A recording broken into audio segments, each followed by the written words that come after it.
Hello students, कैसे हैं आप लोग। एग्ज़ाम का टाइम है, रेक्टिफिकेशन ऑफ एरर स्टार्ट हो चुका है, आपकी प्रैक्टिस चल रही है। कमेंट्स आ रहे हैं कि जर्नल एंट्रीज बता दो, ये भी बता दो। हम लोगों ने अभी स्टार्ट किया है, टाइमिंग कम है, इसलिए अभी हम लोग वो चैप्टर्स को कवर कर रहे हैं जो ज़्यादा मार्क्स के हैं। नेक्स्ट सेशन से आपको बेटा economics, business, account, even college level तक के वीडियोस मिलेंगे, ये हमारा पक्का वादा है। ठीक है, तो हम लोग स्टार्ट करते हैं टीएस ग्रेवाल का question number 7, rectification of error. तो फर्स्ट एंट्री 15,000, यहाँ पूरा एरर ऑफ प्रिंसिपल का क्वेश्चन है। होता कुछ इस तरह से है कि जब भी हम कोई चीज़ खरीदते हैं और खरीदते वक्त मशीन यदि हमने खरीदी और मशीन को जब हम खरीदते हैं और उस पर यदि हमने वेजेस दी, इंस्टॉलेशन का खर्चा दिया, या बिल्डिंग परचेज की तो बिल्डिंग को वाइट वॉश किया, बिल्डिंग को एक्सटेंशन किया, या कुछ भी यदि उस पर खर्चा करते हैं at the time of purchase, तो वो उसी की कॉस्ट में जुड़ता है, उसके लिए अलग से एक्सपेंसेस नहीं लिखा जाता। Building to cash, building to cash, यदि बिल्डिंग को वाइट वॉश किया है तो भी बिल्डिंग टू कैश, बिल्डिंग के लिए वेजेस दिए तो भी बिल्डिंग टू कैश। मतलब यहाँ पे आपको प्रिंसिपल की मिस्टेक्स दिख रही हैं, एरर ऑफ प्रिंसिपल। कैसे? फर्स्ट ट्रांजेक्शन पढ़िए, 15,000 रुपये paid as wages for construction of office building. Building के लिए मैंने मजदूरी दी, वेजेस टू कैश नहीं होगा, journal entry building to cash ही होगी। तो क्या होगी? Office building to cash. ठीक है, यहां अमाउंट की मिस्टेक नहीं है तो मैं यहां अमाउंट नहीं लिख रही हूं। ऑफिस बिल्डिंग टू कैश ये करेक्ट एंट्री है, वेजेस का नाम नहीं आएगा। बट इन्होंने सैलरीज अकाउंट में लिख दिया। कहां लिख दिया? ऑफिस बिल्डिंग की जगह इन्होंने लिख दिया सैलरी टू कैश। लिखना क्या था? Office building to cash. लिख क्या दिया? Salary to cash. इस एंट्री को रिवर्स करते हैं, कैश टू सैलरी। देखिए दोनों में से क्या कैंसिल होगा? कैश से कैश, क्या बचा? Office building to salary. कितने रुपए से लिखूंगी? 15,000। Rectifying entry made narration. अगर हम डायरेक्ट समझना चाहें तो बहुत सिंपल है। इस क्वेश्चन में कम से कम जितना भी, जिसे भी अगर इसके बिना करना हो तो जो लास्ट में इन्होंने लिखा है debited purchase account, debited salary account, debited building repair account, वो जितने भी डेबिट कर रखे हैं आप उनको क्रेडिट कर दीजिए। जैसे next 20,000 spend on the purchase of material for construction of building. तो एंट्री क्या बननी चाहिए थी? Building to cash. इन्होंने लिख दिया परचेज टू कैश। तो बनना तो चाहिए था बिल्डिंग अकाउंट में जाना चाहिए था, इन्होंने परचेज को डेबिट कर दिया तो परचेज को क्रेडिट कर दीजिए। अगर डायरेक्ट बनाना हो तो बिल्डिंग टू परचेज। लेकिन जिन्हें नहीं आता है वो करके देखें। क्या गलत entry? Purchase to cash.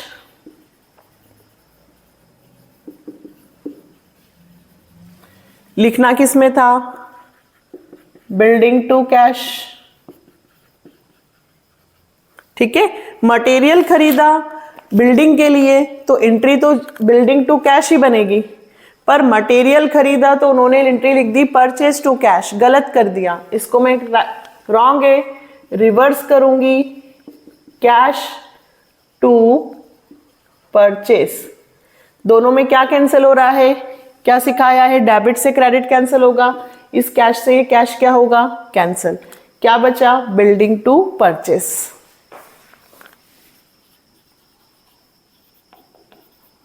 Building to purchase 20,000। Rectify entry made. Third transaction बेटा 50,000 spend on the extension of building. Building को एक्सटेंशन करने पे खर्च किया तो बिल्डिंग टू कैश। बिल्डिंग को बढ़ाया, उसका कॉरिडोर बनाया होगा, एक और ऊपर फ्लोर बनाया होगा, तो एंट्री बनेगी बिल्डिंग टू कैश।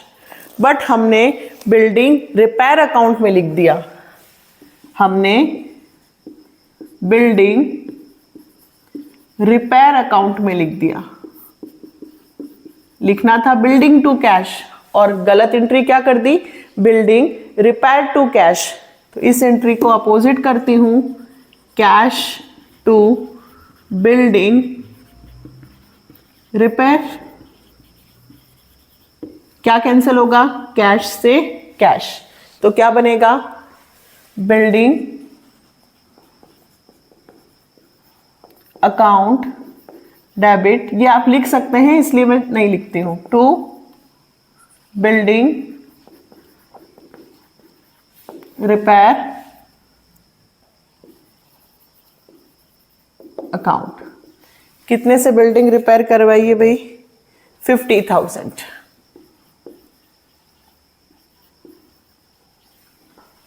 नेक्स्ट 25,000 रुपए white wash off new building. New building मतलब बिल्डिंग टू कैश लिखना था, लेकिन हमने बिल्डिंग रिपेयर में डाल दिया। वही बिल्डिंग टू कैश, लेकिन हमने काय में डाला, बिल्डिंग रिपेयर टू कैश। इसको उल्टा करूंगी, cash to building repair, short में डाल दिया मैंने, building to building repair. Just ऊपर वाला था इसलिए थोड़ा सा शॉर्ट डाल दिया है। क्या होगा इसमें, building account debit to building repair account. वही है, बिल्डिंग को व्हाइट वॉश किया, बिल्डिंग को पेंट किया, बिल्डिंग को एक्सटेंशन किया, तो बिल्डिंग टू कैश ही होना चाहिए। आप डाल रहे हो बिल्डिंग रिपेयर में, तो इसलिए बिल्डिंग रिपेयर क्रेडिट हो गया। कितने रुपए से, 25,000। Next fifth, 1,000 paid as installation charges for newly purchase second hand machinery. Second hand machinery खरीदी, उसके इंस्टॉलेशन पे मैंने 1,000 रुपए खर्च किए, तो एंट्री तो मशीनरी टू कैश ही बननी चाहिए। क्या बननी चाहिए बेटा, मशीनरी टू कैश। कोई भी चीज खरीदी है, उसका इंस्टॉलेशन का खर्चा उसकी कॉस्ट में ही ऐड होता है, तो एंट्री क्या बनेगी, मशीनरी टू कैश। और इन्होंने बना दिया कार्टेज, मशीनरी की जगह क्या लिख दिया इन्होंने, कार्टेज टू कैश। तो क्या करूं मैं, इसे उल्टा करूं, reverse, cash to cartage. Cash से कैश कैंसिल हो गया, क्या बचा, machinery to cartage. Machinery account debit to cartage account. कितने रुपए से, 1,000। नेक्स्ट बेटा, 10,000 paid as repairing charges on the reconditioning of a newly purchased second hand machinery। तो भैया सेकेंड हैंड मशीनरी को रिपेयर करवाने पर, ठीक है, रिकंडीशनिंग, न्यूली परचेस, अभी हमने खरीदी। देखिए, एक होता है जब आप नया खरीद रहे हो, जब आप खरीदते हो, चाहे आपने नई मशीन खरीदी हो या चाहे आपने पुरानी, खरीदते वक्त at the time of purchase जो भी खर्चा है वो उसकी कॉस्ट में जुड़ेगा। तो यहाँ पे एंट्री क्या बननी चाहिए थी, मशीनरी टू कैश, ठीक है, क्योंकि वो न्यूली है, नई सेकेंड हैंड मशीन खरीदी है, और नई सेकेंड हैंड मशीन खरीदते वक्त आपने रिपेयरिंग चार्जेस दिए, तो रिपेयरिंग नाम नहीं आएगा, क्योंकि आपने खरीदते वक्त, आप कोई सेकेंड हैंड गाड़ी खरीद कर ला रहे हो और आपने उसको रिपेयर करवा लिया, नई मोटर लगवा दी, पेंट करवा दिया, तो वो सारा खर्चा जो है वो रिपेयर नहीं कहलाएगा, बल्कि वो सब मशीनरी या कार में ही ऐड होगा। तो मशीनरी टू कैश। और इन्होंने काय में लिखा, जनरल एक्सपेंसेस, इन्होंने डेबिटेड कर दिया जनरल एक्सपेंसेस को।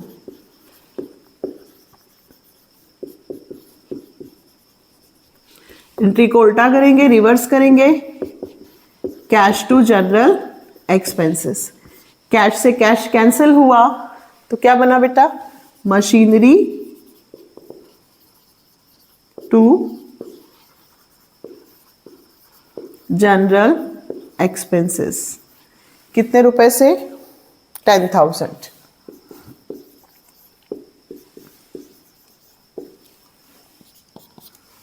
अब सुनिएगा, 5,000 paid as repairing charges of an existing machine.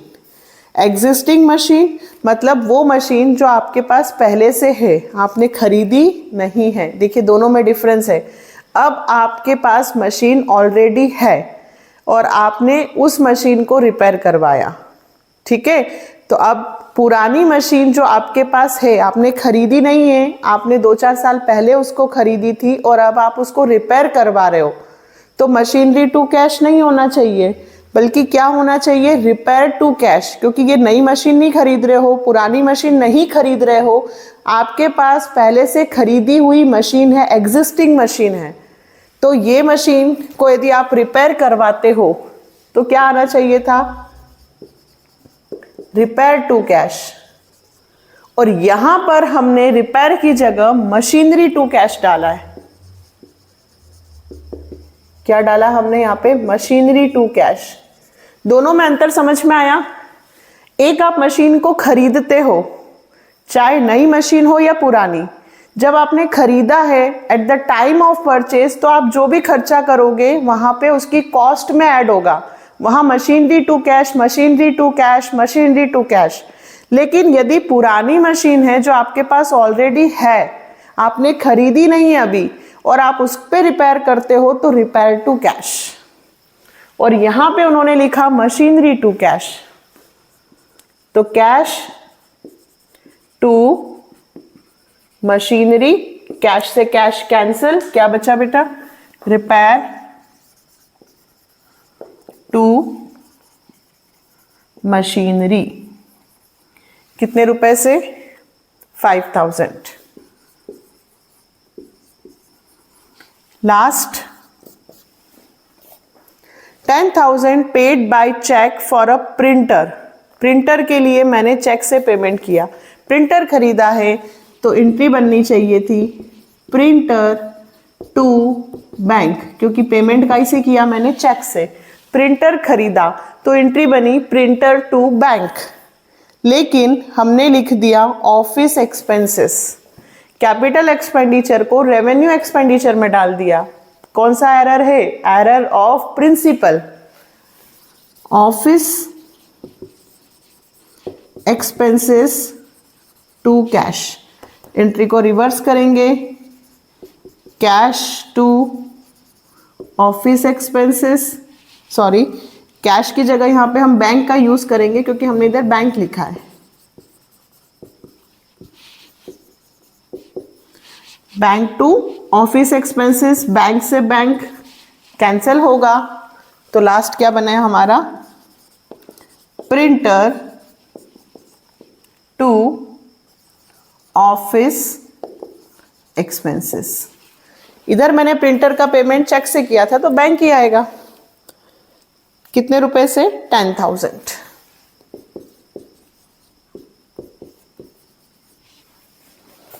Complete. बहुत अच्छा क्वेश्चन है, बेसिक चीजें बताई गई हैं। इसमें आपको सिर्फ यही समझाना चाहते हैं वो लोग कि अगर हमने गलती से कोई अकाउंट ओपन कर दिया है, डेबिट में डाल दिया है, तो यदि रेक्टिफाइंग एंट्री होगी तो वो सारे जो डेबिट में आपने डाले हैं वो सब क्या होंगे, क्रेडिट। यदि कोई शॉर्टकट सीखना चाहे तो लास्ट में देखिए सब में debited to building repair, debited to building repair, debited to cartage account, debited to general expenses, सब यहाँ पे क्रेडिट हो रहे हैं। ठीक है, ये आपका रेक्टिफिकेशन ऑफ एरर का क्वेश्चन नंबर 7 हो गया। नेक्स्ट वीडियो में नेक्स्ट क्वेश्चन के साथ कमेंट जरूर कीजिएगा। बाय।